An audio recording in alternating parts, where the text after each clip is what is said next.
Hi friends, இன்றைக்கி நம்ம என்ன பார்க்க போகிறோம்னா நார்த்தங்காய் குழம்பு தான் பண்ண போகிறோம். அது எப்படி பண்ணுறதுன்னு பார்க்கலாம். ஒரு இவ்வளோ பெரிய மீடியம் சைஸு நார்த்தங்காயை எடுத்து வாஷ் பண்ணிவிட்டு இந்த மாதிரி பொடி பொடியாக கட் பண்ணி எடுத்து வச்சுட்டுருக்கேன். இப்போது இந்த நார்த்தங்காய் குழம்பு காய ரசம் அப்படின்னு சொல்லலாம். அதுதான் இன்றைக்கி பண்ண போகிறோம். அது எப்படி பண்ணுறதுன்னு பார்க்கலாம். நார்த்தங்காய் புளிப்பாக இருந்தால் கூட ஒரு எலுமிச்சங்காய் அளவுக்கு புளியை எடுத்து நான் ஊற போட்டுருக்கேன். எதிர் புளி குத்தி பண்ணினா தான் நல்லாயிருக்கும். இதுக்கு வறுத்து பொடி பண்ணி ஒரு பொடி போடணும். அது என்னென்னு பார்க்கலாம். உளுத்தம்பருப்பு, கடுகு, மிளகா வத்தல், பெருங்காயம் இது நாலுத்தையும் எண்ணெயில் வறுத்து அதை பொடி பண்ணி போட்டு பண்ணணும். இப்போது ஒரு வானம் அடுப்பில் போட்டு அதில் எண்ணெய் குத்தி வச்சுருக்கேன். அதில் இப்போது நம்ம பொடிக்கு தேவையானதை வறுத்துக்கலாம். இது ஒரு ஸ்பூன் அளவுக்கு கடுகு,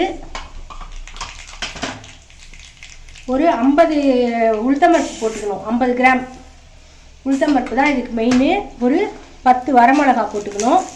கட்டி பெருங்காயம் இருந்தாலும் போட்டுக்கலாம், தூள் பெருங்காயம் இருந்தாலும் போட்டுக்கலாம். நான் தூள் பெருங்காயம் இந்த அளவுக்கு போட்டுருக்கேன். இப்போ இதை நம்ம என்னென்னா கோல்டன் ப்ரௌனாக வறுத்துக்கலாம்.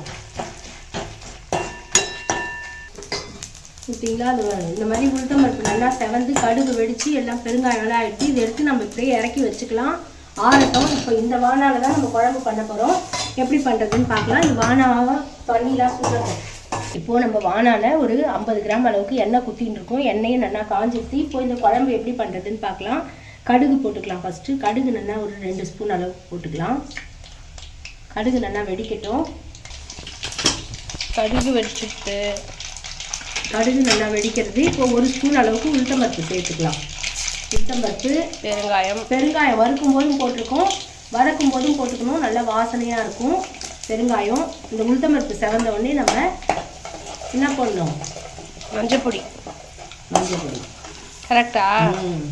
மஞ்சள் பொடி போட்டுட்டு அதுக்கப்புறம் நார்த்தங்காயை கொட்டி நல்லா வதக்கிக்கலாம். நார்த்தங்காய் கிடைக்கும் போது இந்த மாதிரி பண்ணி வச்சுருந்தோம்னா இந்த நார்த்தங்காய் குழம்பு அப்படியே ஊறுகாய் மாதிரி தான் இருக்கும். ரொம்ப நல்லாயிருக்கும். பித்தம்லாம் இருந்தால் சரியாக போயிடும். இது பாரு செவந்துட்டா. இப்போது இதில் நம்ம 1 ஸ்பூன் மஞ்சள் பொடி போட்டுக்கலாம். போட்டுட்டு நான் கட் பண்ணி வச்சுருக்கிற நார்த்தங்காயை அதில் சேர்த்துக்கலாம். சாரோடு தான் சேர்த்துக்கணும். சேர்த்து இது நல்லா சுருளாக வதக்கிக்கலாம். அதுக்குள்ளே நான் இது வதங்கட்டும். நான் போய் அதை பொடி பண்ணி வந்துடுறேன். அதுக்குள்ளே இதுக்கு உப்பு போட்டால் தான் வதங்குவோம். அதனால் இந்த நார்த்தங்காய் குழம்புக்கு புளி எவ்வளோ ஊற வச்சுருக்கோமோ அதுக்கு தகுந்த உப்பை சேர்த்துக்கலாம். நம்ம இந்த அளவுக்கு உப்பு சேர்த்துக்கலாம். கொஞ்சம் உப்புலாம் கூட இருந்தால் தான் நல்லாயிருக்கும். உப்பு போட்டு நல்லா இது சுருளாக வதங்கட்டும். நான் உள்ள பொடி பண்ணி வந்துடுறேன். இதெல்லாம் எடுத்து வச்சுருங்க. பார்த்தீங்களா, நம்ம நல்லா வதங்கிடுச்சு. எண்ணெய் பிரிஞ்சு வந்துடுச்சு. பார்த்தீங்களா, காயும் நல்லா வெந்துடுச்சு. இந்த ஸ்டேஜில் நம்ம கரைச்சி வச்சுருக்க புளியை சேர்த்துக்கலாம். ஒரு இது அளவுக்கு புளி கரைச்சி வச்சுருக்கோம் இல்லையா, அதை சேர்த்துக்கலாம். சேர்த்துட்டு புளி சேர்த்து புளி வாசனை போகிற வரைக்கும் நல்லா கொதிக்கட்டும். பார்த்தீங்களா, நம்ம பொடி பண்ணதும் சூப்பராக பொடி ரெடி ஆகிடுது. இந்த பொடி நான் இந்த குழம்புக்கு திட்டமாக தான் பண்ணியிருக்கேன். இதை எல்லாத்தையும் தான் நான் அப்படியே சேர்க்க போகிறேன். இப்போது இது அது கொதிச்சதுக்கப்புறம் இதை நம்ம சேர்க்கலாம்.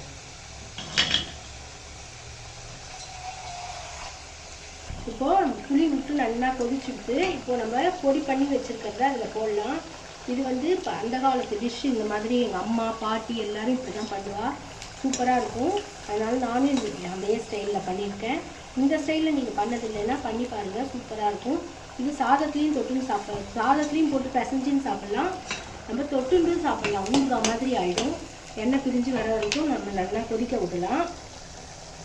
இதை ஆறினதுக்கப்புறம் ஒரு ஏர்டைட் பாட்டிலில் போட்டு வச்சுட்டோம்னா சூப்பராக ரெடி ஆகும். இப்போது இது எண்ணெய் பிரிஞ்சு வர வரைக்கும் நல்லா கொதிக்கட்டும். அவ்வளோதான், நம்மளோட நார்த்தங்காய் குழம்பு ரெடி ஆகிடுச்சு. நல்லா கொதிக்கட்டும். பார்த்தீங்களா, கலர்ஃபுல்லாக சூப்பராக இருக்கா? பார்த்தீங்களா, நம்மளோட சூப்பரான நார்த்தங்காய் குழம்பு எவ்வளோ சூப்பராக எண்ணெய் பிரிஞ்சு எவ்வளோ கலர்ஃபுல்லாக வந்துடுது. பார்த்தீங்களா, இவ்வளோ தான் நம்மளோட நார்த்தங்காய் குழம்பு. இந்த மாதிரி நீங்கள் ட்ரை பண்ணி பார்த்தது இல்லைன்னா ட்ரை பண்ணி பார்த்துட்டு எப்படி இருக்குன்னு கமெண்ட் சொல்லுங்கள். இப்போது நம்ம ஸ்டவ்வை சுவிட்ச் ஆஃப் பண்ணிக்கலாம். ஆஃப் பண்ணிட்டாச்சு. இப்போது இது ஆறினதுக்கப்புறம் நம்ம ஒரு பாத்திரத்தில் வச்சுட்டு பார்க்கலாம். நம்மளோட நார்த்தங்காய் குழம்பை பாத்திரத்தில் மாற்றியாச்சு. இப்படி தான் இருக்கும். இதையே சாதத்தில் போட்டு 1 ஸ்பூன் சாதத்தில் போட்டு சுட சுட சாதத்தில் கலந்து சாப்பிட்டா நம்மளுக்கு பித்தம், தலை சுத்தல் அதுக்கெல்லாம் ரொம்ப நல்லது. நார்த்தங்காய் கிடைக்கும் போது இந்த மாதிரி பண்ணுங்கள். இந்த பாத்திரத்தில் மாற்றிருக்கேன். எண்ணெய் வந்து இன்னும் நல்லா பிரிஞ்சு வரும். அவ்வளோதான், நம்மளோட நார்த்தங்காய் குழம்பு ரெடி ஆகிடுது. இந்த மாதிரி நீங்கள் ட்ரை பண்ணி பார்த்து இல்லைன்னா ட்ரை பண்ணி பார்த்துட்டு எப்படி இருக்குன்னு கமெண்ட் சொல்லுங்கள். தேங்க்ஸ் ஃபார் வாட்சிங். Bye friends.